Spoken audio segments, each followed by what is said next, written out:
김정순 씨, 올해로 71살입니다. 5해 전 남편을 떠나보내고 지금은 홀로 지내고 있죠. 남편이 떠난 뒤로 삶은 많이 달라졌습니다. 아침마다 함께 마시던 커피도, 함께 산책하던 골목길도 이제는 혼자 걸어야 했습니다. 그래도 위로가 되는 건 두 아들과 그 곁을 지키는 며느리들이 있었습니다. 첫째 아들 이성호는 성실하고 책임감 있는 장남이었습니다. 직장에서도 인정받으며 살아가고 있었죠. 그리고 그의 아내 박서진. 서진은 정순 씨에게 단순한 며느리가 아니라 정말 친딸 같은 존재였습니다. 어머님, 오늘은 반찬 몇 가지 해드릴까요? 혼자 계시면 밥 챙기기 힘드시잖아요. 서진은 늘 이렇게 다정하게 말을 건넸습니다. 직장에 다니느라 피곤할 법도 한데 일주일에 2번, 3번은 꼭 어머니를 챙겼습니다. 그 정성은 억지스럽지 않았습니다. 진심에서 우러나왔고 행동 하나하나에 따뜻함이 묻어났습니다. 정순 씨도 그 마음을 느낄 수 있었죠. 반면 둘째 아들 이준호의 아내 최유리는 달랐습니다. 처음 결혼했을 때는 그저 낯설고 조심스러운 탓이라 생각했습니다. 누구든 시집 와서 새로운 가족들과 지내는 일이 쉽지는 않으니까요. 정순 씨는 이해했습니다. 유리야, 시집 와서 고생이 많구나. 힘든 일 있으면 언제든 말하거라. 네, 어머님. 짧고 건조한 대답이 돌아왔습니다. 정순 씨는 처음엔 대수롭지 않게 여겼습니다. 하지만 시간이 지날수록 대화는 늘 이랬습니다. 웃음기도 따뜻함도 없었죠. 가족 모임이 있을 때마다 유리는 이유를 대며 빠졌습니다. 어머님, 몸이 좀 안 좋아서요. 이번엔 참석하기 어려울 것 같아요. 그래? 많이 아프니? 네. 그냥 피곤해서요. 그런 대화가 반복되었습니다. 명절이 와도 중요한 기념일이 와도 마찬가지였습니다. 물론 정순 씨는 늘 이해하려 했습니다. 요즘 젊은 애들은 바쁘겠지. 나도 괜히 부담 주기 싫다. 하지만 마음속 한편에는 서운함이 차곡차곡 쌓여갔습니다. 반면 첫째 며느리 서진은 달랐습니다. 명절이 다가오면 미리 연락을 했습니다. 어머님, 올해는 뭐 준비할까요? 제가 시장에 같이 가드릴게요. 에구, 뭘 그런 것까지 하니. 너도 힘들 텐데. 아니에요. 어머님이 해주신 나물이 너무 맛있어서 배워보고 싶어요.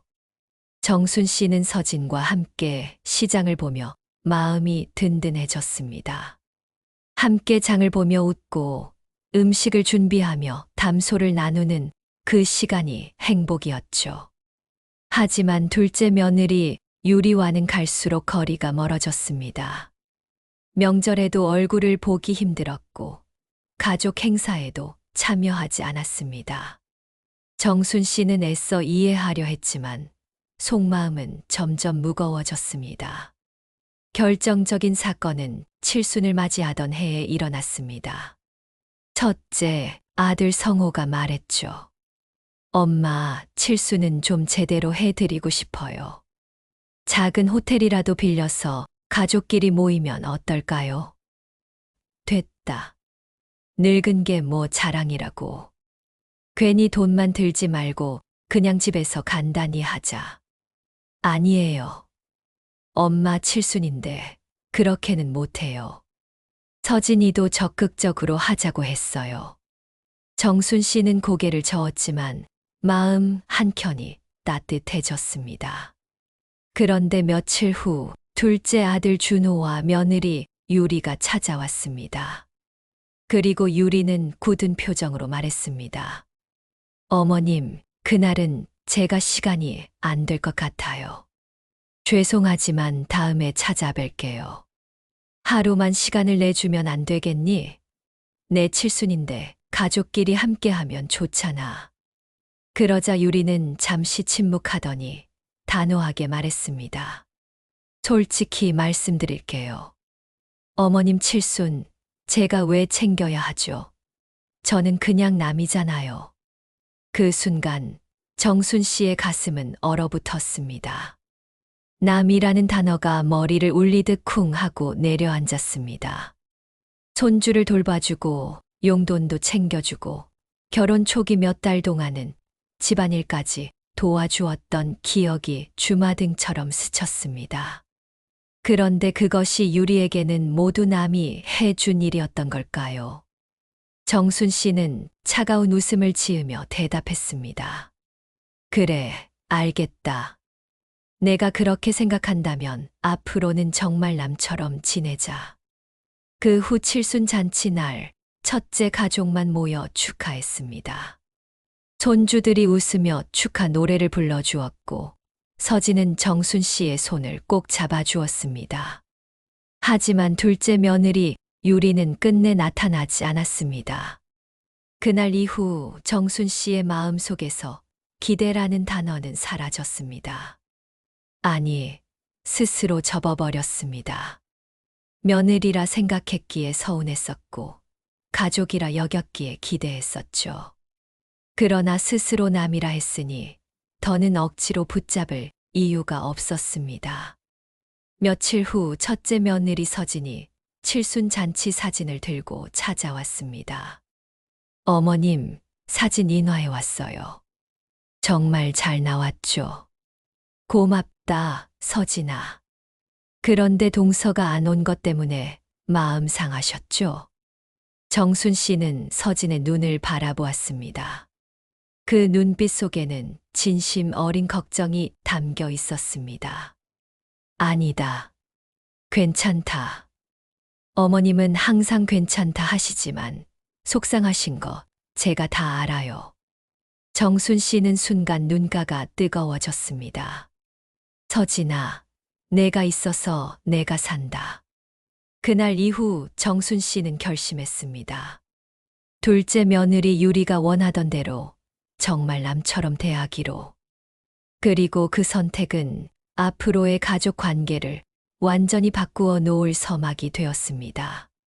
칠순의 해가 다가오자 김정순 씨의 마음은 복잡했습니다.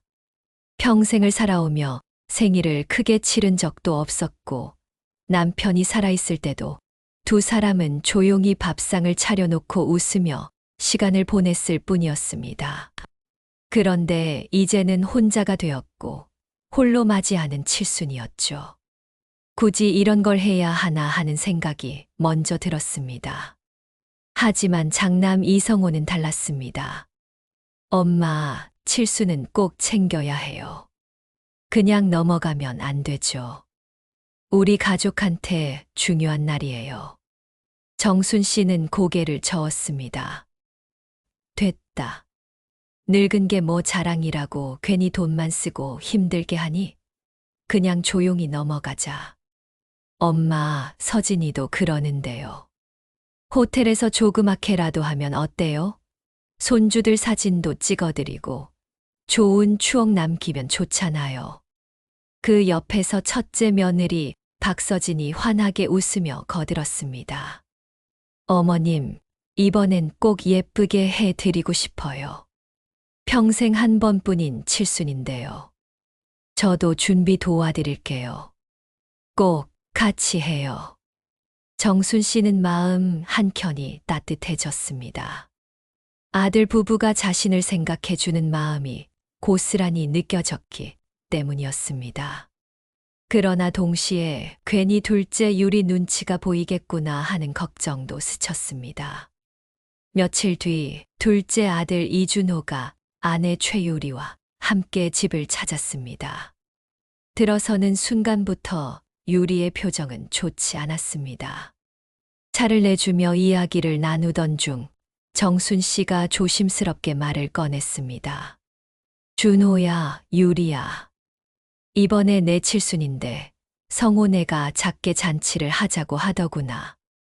다 같이 모여서 하면 좋을 것 같아. 그 말에 유리는 곧바로 고개를 저었습니다. 어머님, 저는 그날 시간이 안 될 것 같아요. 죄송하지만 그냥 다음에 찾아뵐게요. 아니, 유리야. 다른 날도 아니고 내 칠순인데 하루만이라도 시간 내줄 수 없겠니? 그러자 유리는 단호하게 말했습니다. 솔직히 말씀드리면 왜 제가 어머님 칠순을 챙겨야 하죠? 저는 그냥 남인데요.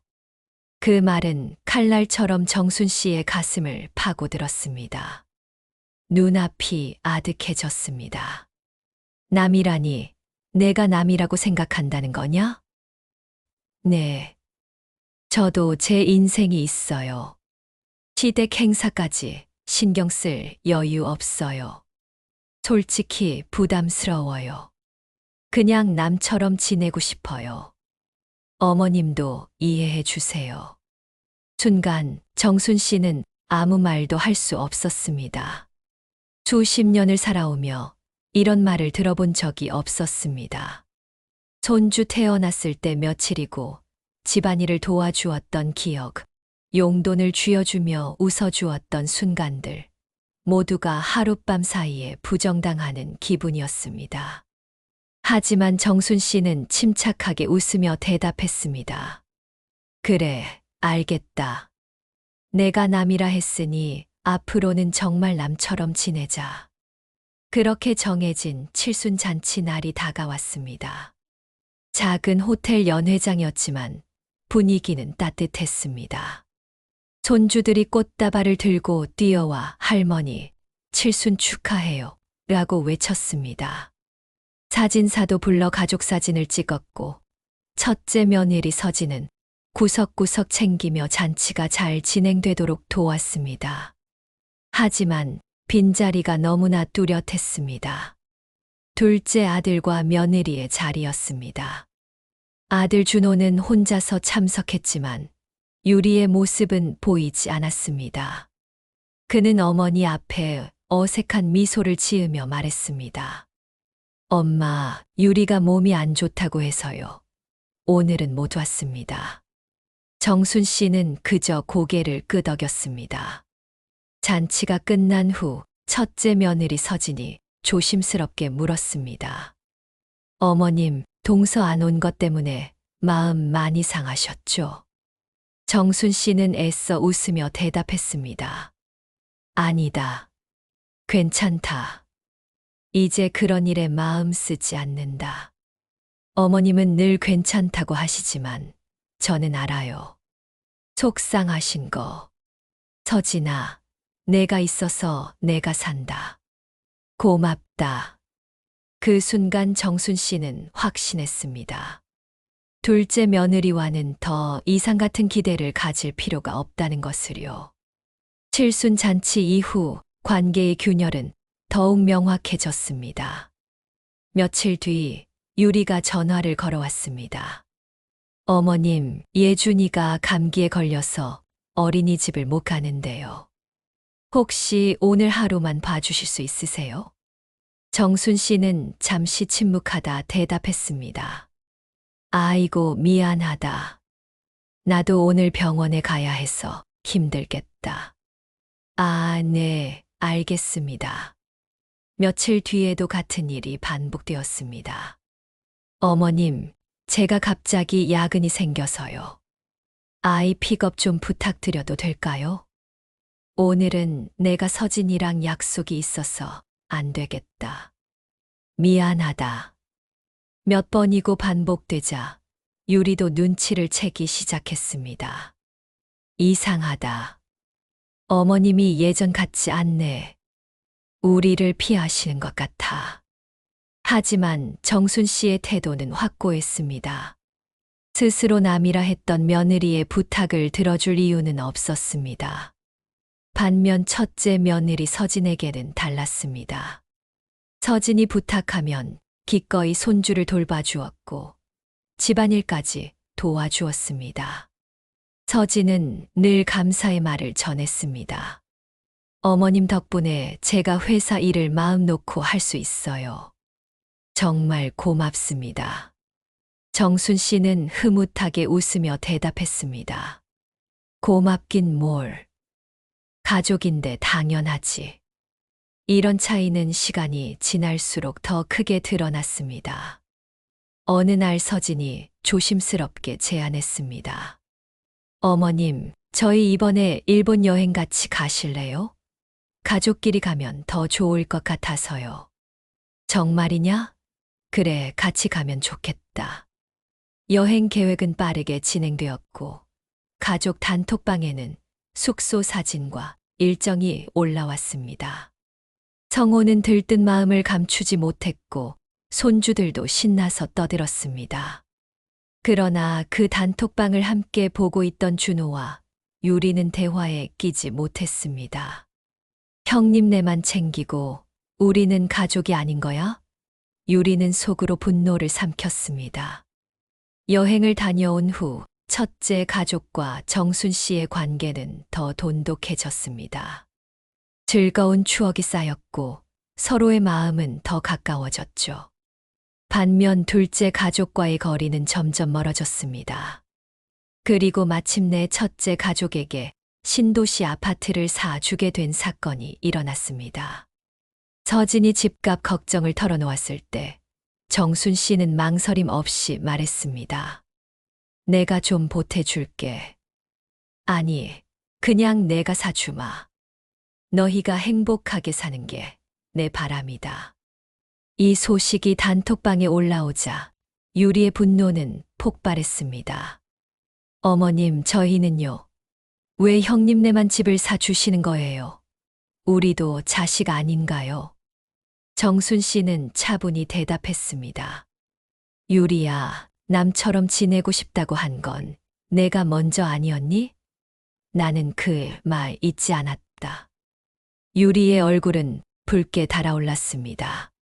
하지만 반박할 말은 없었습니다.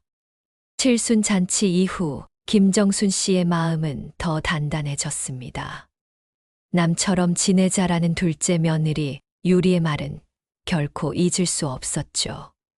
그날 이후 정순 씨는 마음속에서 선을 확실히 그었습니다. 첫째 며느리 서진은 여전히 한결같았습니다. 명절이 다가오면 먼저 연락을 해왔습니다. 어머님 송편은 제가 빚어올게요. 어머님 손목 아프시잖아요. 정순 씨는 웃으며 대답했습니다. 됐다. 내가 조금씩만 하면 괜찮다. 아니에요. 가족끼리 함께해야 즐겁잖아요. 그 말대로 서진은 언제나 어머니 곁에 있었습니다. 손주들을 챙기며 어머니와 시장을 함께 다니고 힘든 일도 나누며 웃었습니다. 반면 둘째 며느리 유리와는 갈수록 거리가 멀어졌습니다. 명절에도 집에 오지 않았고 가족 행사에도 모습을 보이지 않았습니다. 유리는 늘 핑계를 댔습니다. 요즘 너무 바빠서요. 죄송해요. 몸이 좀 안 좋아서요.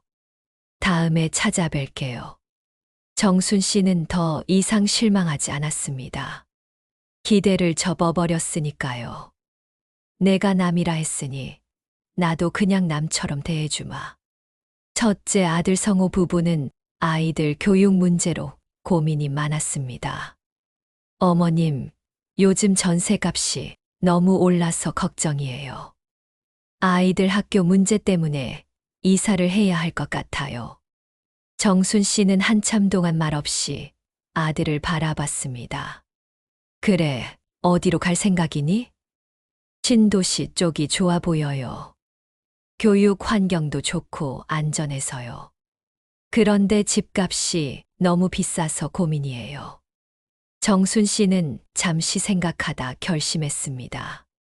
내가 보태줄게. 아니, 그냥 내가 사주마. 엄마, 그건 너무 큰 돈이에요. 어떻게? 내가 평생 나를 위해 얼마나 잘했는데. 그 정도는 당연하다. 서진이가 나를 딸처럼 챙겼잖아. 내 가족이 행복하게 사는 게 내 바람이다. 그리고 실제로 아파트를 사주었습니다. 며칠 뒤 가족 단톡방에 서진이 사진을 올렸습니다. 어머님, 새 집 계약했어요. 정말 감사합니다. 엄마 덕분이에요. 평생 잊지 않겠습니다.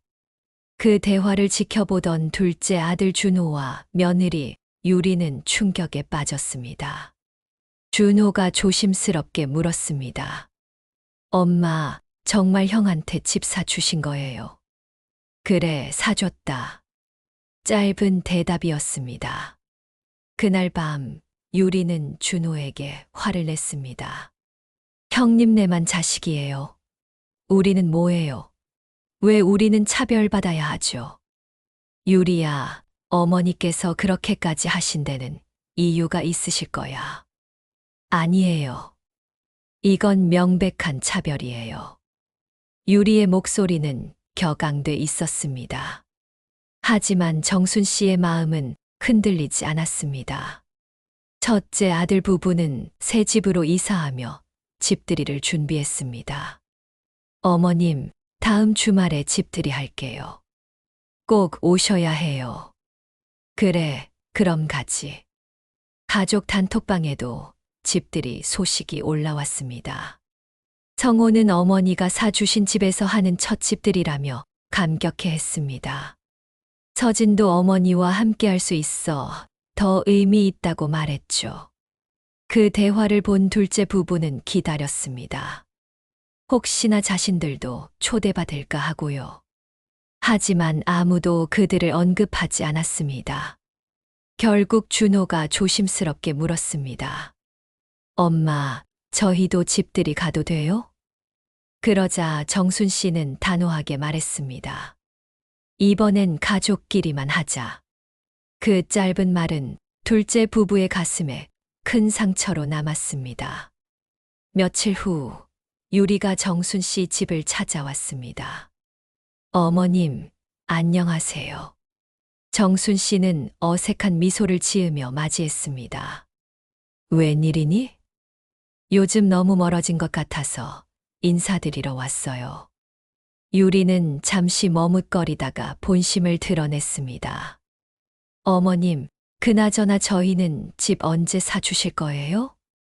정순 씨는 잠시 놀란 눈빛으로 유리를 바라보다가 차분히 말했습니다. 내가 언제 너희에게 집 사준다고 약속했니? 그건 아니지만 형님네는 사주셨잖아요. 저희도 기다렸는데요. 유리의 뻔뻔한 태도에 정순 씨는 더 이상 참지 않았습니다. 유리야, 내가 남이라 했잖니. 가족도 아닌 남에게 집 사주는 정신 나간 사람이 세상에 어디 있니? 유리는 얼굴이 붉어졌습니다. 어머님, 설마 그때 말한 거 하나 가지고 이렇게까지 하시는 거예요? 그때 내가 한 말이 내 진심을 무너뜨렸어. 내가 원해서 남처럼 지내고 있는데 이제 와서 왜 불만이니? 그건 그냥 그때는 제가 힘들었어. 힘들면 가족을 밀어내는 거냐? 그게 내 진심 아니었어. 유리는 아무 말도 하지 못했습니다. 정순 씨의 말은 날카로웠습니다. 사람은 자기 말에 책임을 져야 해. 내가 원해서 남처럼 지낸 거야. 나는 단지 내가 원하는 대로 해준 것뿐이야. 그 후로 정순 씨는 더 이상 갈등하지 않았습니다. 첫째 며느리 서진은 진심으로 자신을 챙겼습니다. 둘째 며느리 유리는 필요할 때만 다가왔습니다. 정순 씨는 깨달았습니다. 진짜 가족은 말로 되는 게 아니구나. 행동으로, 세월로 만들어지는 거구나. 그 마음은 점점 더 굳어졌습니다. 둘째 며느리 유리는 점점 불안해졌습니다. 어머니와의 거리가 멀어지는 것을 느꼈지만 스스로 다가가기는 어려웠습니다. 자존심 때문이었죠. 왜 형님네만 챙기고 우리는 이렇게 대하시는 거야? 하지만 속마음을 드러낼수록 더 깊은 골만 생겼습니다. 반면 첫째 며느리 서진은 오히려 더 다정해졌습니다. 어머님, 이번에 아이들 운동회 가시죠? 그래, 같이 가자. 손주들 뛰는 모습 보고 싶다. 그렇게 작은 추억들이 쌓이며 첫째 가족과 정순 씨의 관계는 더욱 끈끈해졌습니다. 김정순 씨의 마음속에는 여전히 깊은 상처가 남아 있었습니다. 남처럼 지내고 싶다는 며느리 유리의 말은 마치 낙인이 찍힌 것처럼 지워지지 않았습니다. 그런데 세월이 1년 가까이 흐르자 이상한 변화가 나타났습니다. 둘째 며느리 최유리가 조심스럽게 움직이기 시작한 것입니다. 어느 날 저녁 현관 앞에 작은 반찬통이 놓여 있었습니다. 뚜껑 위에는 짧은 메모가 붙어 있었죠. 어머님, 김치 조금 담갔습니다. 입맛에 안 맞으시면 버리셔도 돼요. 정순 씨는 잠시 그 반찬을 바라보았습니다. 이게 무슨 뜻이지? 미안하다는 건가? 아니면 또 뭔가 바라는 건가? 의심이 먼저 앞섰습니다. 하지만 젓가락을 들어 맛을 보니 예전보다 훨씬 정성스럽게 만든 티가 났습니다. 며칠 후 또 반찬이 왔습니다. 이번에는 나물이었습니다. 시장에 갔는데 어머님이 좋아하시는 취나물이 있어서 무쳐봤어요. 메모는 짧았지만 말투에는 조금의 따뜻함이 묻어 있었습니다. 정순 씨는 나물을 먹으며 깊은 생각에 잠겼습니다. 유리가 정말 변하려는 걸까? 아니면 잠시 보여주기식일까? 마음은 여전히 경계와 불신 사이를 오갔습니다. 이후로도 유리는 꾸준히 반찬을 놓고 갔습니다. 그러나 얼굴을 보이지는 않았습니다. 마치 눈치를 보듯 사람이 없는 시간에 맞춰 두고 간 뒤 조용히 사라졌습니다. 그해 겨울 정순 씨가 감기에 걸려 며칠 동안 몸져 누운 일이 있었습니다. 기침이 심해 음식을 하기도 어려웠습니다. 그때 둘째 아들 준호에게서 전화가 왔습니다. 엄마, 괜찮으세요? 유리가 어머니 걱정돼서 전복죽 끓였대요. 제가 가져다 드릴까요? 잠시 망설였지만 정순 씨는 고개를 끄덕였습니다. 그래, 고맙다고 전해라. 조금 뒤 도착한 죽은 따뜻했고 맛도 정성스러웠습니다. 숟가락을 들며 정순 씨는 묘한 감정을 느꼈습니다. 예전 같으면 상상도 못했을 일인데 유리가 정말 변한 걸까? 며칠 후 휴대전화에 문자가 도착했습니다. 어머님, 몸은 좀 어떠세요? 죽이 입에 맞으셨을지 모르겠네요. 무리하지 마시고 푹 쉬세요. 문장을 읽는 순간 정순 씨의 마음속에 작은 파문이 일었습니다. 유리의 말투는 예전의 건조함이 아니었습니다. 최소한 진심이 섞여 있었습니다. 그러나 여전히 믿음은 가지 않았습니다. 사람이 1년 만에 이렇게 달라질 수 있나? 아니면 다른 이유가 있어서 그러는 건가? 한편 첫째 며느리 서진은 변함없었습니다. 명절에는 늘 어머니를 먼저 찾았고 손주들의 학교 행사에도 함께 가자고 했습니다. 어머님, 이번에 운동회 같이 가요. 아이들이 할머니 오신다고 좋아해요.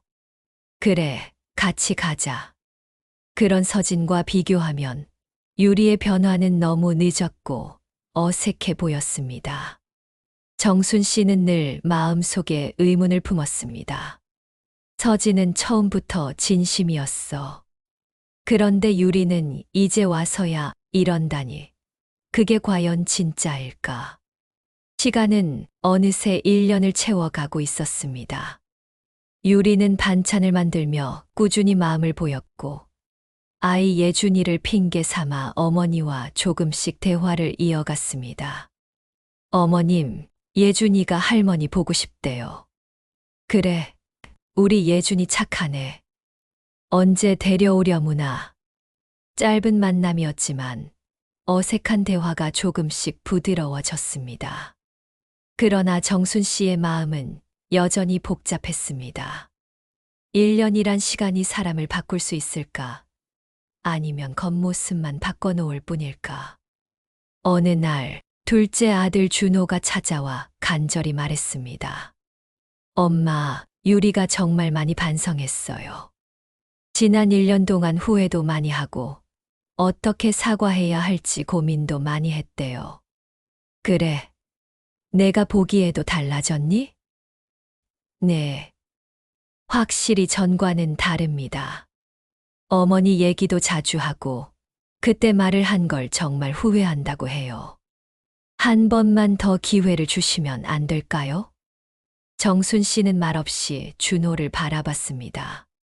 아들의 눈빛은 진심이었지만 며느리의 마음까지 확신할 수는 없었습니다. 마침내 정순 씨의 또 다른 생일이 다가왔습니다. 이번에도 첫째 며느리 서진은 한 달 전부터 준비했습니다. 꽃다발을 사고 음식을 만들고 손주들과 함께 생일상을 차렸습니다. 어머님, 생신 축하드려요. 오래오래 건강하세요. 손주들이 안기며 웃었습니다. 그때 초인종이 울렸습니다. 문을 열자 준호와 유리, 그리고 손주 예준이가 서 있었습니다. 유리의 손에는 작은 케이크가 들려 있었습니다. 어머님, 생신 축하드려요. 그리고 정말 죄송합니다. 그 목소리는 떨리고 있었습니다. 정순 씨는 잠시 그 모습을 바라보다가 말했습니다. 들어와라. 짧은 대답이었지만 유리의 눈가에는 눈물이 맺혔습니다. 그날 밤 모두가 돌아간 후 정순 씨는 케이크를 바라보았습니다. 작은 케이크였지만 정성스럽게 고른 티가 났습니다. 정말 변한 걸까? 아니면 또 계산이 있는 걸까? 의심은 여전히 사라지지 않았습니다. 과거의 상처가 너무 깊었기 때문입니다. 정순 씨의 마음 속에서 두 목소리가 싸웠습니다. 그래도 1년 동안 꾸준히 노력했잖아. 받아줘야 하지 않을까? 아니야. 사람은 쉽게 변하지 않아. 다시 상처받을 수 있어. 그 밤 정순 씨는 창밖을 보며 깊은 고민에 빠졌습니다. 정순 씨는 결국 이렇게 생각했습니다. 사람의 마음은 한 번 금이 가면 원래대로 돌아가기 어렵다. 하지만 시간이 쌓이면 아주 천천히라도 봉합될 수도 있겠지. 중요한 건 말이 아니라 행동이다. 진짜 가족은 오랜 시간의 정성으로 만들어지는 거니까. 그녀의 고민은 끝나지 않았습니다. 그러나 한 가지는 분명했습니다. 용서와 경계, 그 사이에서 답을 찾아야 한다는 것.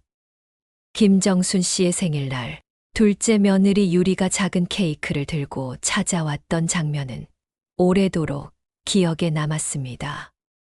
어머님, 늦었지만 생신 축하드려요. 그리고 정말 죄송합니다. 그 한마디는 짧았지만 지난 1년간의 거리와 상처를 떠올리게 만들었습니다. 정순 씨는 그날 이후 마음이 흔들렸습니다. 저 아이가 정말 변한 걸까? 아니면 일시적인 미안함일 뿐일까? 진심을 알 수 없었지만 적어도 예전처럼 차갑지만은 않았습니다. 그 후로도 유리는 꾸준히 무언가를 가져왔습니다. 김치, 나물, 반찬, 때로는 손수 만든 장조림까지. 메모에는 항상 짧은 말이 붙어 있었습니다. 어머님, 건강 챙기세요. 시장에 다녀왔습니다. 드시기 좋을까 해서요. 이런 행동들이 반복될수록 정순 씨의 마음속 장벽도 조금씩 흔들렸습니다. 그러나 여전히 확신할 수는 없었습니다. 정말 달라진 걸까? 아니면 또 다른 이유가 있어서 그러는 걸까? 첫째 며느리 서진은 여전히 변함이 없었습니다. 언제나 정순 씨를 먼저 생각했고 가족의 중심을 잡아주었습니다. 손주들의 소풍에도 함께 갔고 명절에는 어머니의 손을 덜어주려 애썼습니다. 반면 둘째 며느리 유리는 이제야 변하려 애쓰고 있었습니다. 정순 씨는 속으로 이렇게 생각했습니다. 사람은 늦게라도 변할 수 있겠지. 하지만 처음부터 진심이었던 서진과 비교하면 유리의 변화는 아직 멀었구나. 봄이 오자 유리가 조심스럽게 부탁을 해왔습니다. 어머님, 혹시 이번 주말에 예준이를 하루만 봐주실 수 있을까요? 회사에 중요한 일이 있어서요. 정순 씨는 잠시 침묵했습니다. 과거라면 단호히 거절했을 것입니다. 하지만 이번에는 다르게 느껴졌습니다. 그래, 데려오너라. 하루 정도는 괜찮다. 짧은 대답이었지만 유리는 눈시울이 붉어졌습니다. 감사합니다, 어머님. 정말 감사합니다. 그날 예준이는 할머니와 하루 종일 함께 지냈습니다. 정순 씨는 손주의 웃음을 보며 생각했습니다. 이 아이에게는 시댁이니 친정이니 구분이 없구나. 그저 가족일 뿐이지. 주변 사람들은 정순 씨에게 물었습니다. 둘째 며느리랑 요즘은 좀 괜찮으세요? 정순 씨는 애써 웃으며 대답했습니다. 예전보단 나아졌어. 근데 아직은 모르겠다. 사람 마음이란 쉽게 믿을 수 있는 게 아니지. 이 대답 속에는 여전히 조심스러운 마음이 담겨 있었습니다. 용서와 경계 사이, 그 경계선 위를 아슬아슬하게 걷고 있었던 것입니다. 여름이 다가오자 첫째 며느리 서진이 제안했습니다. 어머님, 이번 여름엔 다 같이 바닷가에 가요. 아이들이 바닷가에서 놀고 싶어 해요. 정순 씨는 망설였습니다. 유리네도 같이 가는 거냐? 네, 같이 가야죠. 그래야 진짜 가족 여행이잖아요. 드디어 가족이 함께하는 자리에 둘째 며느리 유리가 참석하게 되었습니다. 바닷가에서 아이들은 신나게 뛰어놀았고 며느리들은 함께 음식을 준비했습니다. 그 자리에서 유리는 조용히 다가와 말했습니다. 어머님, 오늘 제가 많이 도울게요. 예전에는 이런 자리 불편했는데 이제는 가족으로 함께하고 싶어요. 정순 씨는 속으로 생각했습니다. 늦었지만 그래도 이런 말이 나오는구나. 여행을 마치고 돌아온 후 정순 씨는 혼자 창밖을 바라보며 깊은 생각에 잠겼습니다. 사람은 변할 수 있다. 그러나 진짜 변했다는 걸 확인하려면 더 오랜 시간이 필요하다. 상처가 아물려면 세월이 약이 되어야 한다. 그녀는 아직 완전히 마음을 열지 않았습니다. 하지만 최소한 예전처럼 차갑게 선을 긋지는 않았습니다. 정순 씨는 깨달았습니다. 가족이라는 건 피로만 이어지는 게 아니다. 정성과 진심으로 쌓이는 것이다. 한 번 금이 간 관계라도 시간이 흐르고 진심이 쌓이면 조금씩 봉합될 수 있다다. 그러나 그 과정에는 반드시 인내와 꾸준함이 필요하다. 여러분이라면 어떻게 하시겠습니까? 한때는 남처럼 지내고 싶다라며 선을 그었던 며느리. 하지만 시간이 지나며 조금씩 변하려 노력하는 모습을 보인다면 여러분은 그 변화를 믿고 용서하시겠습니까?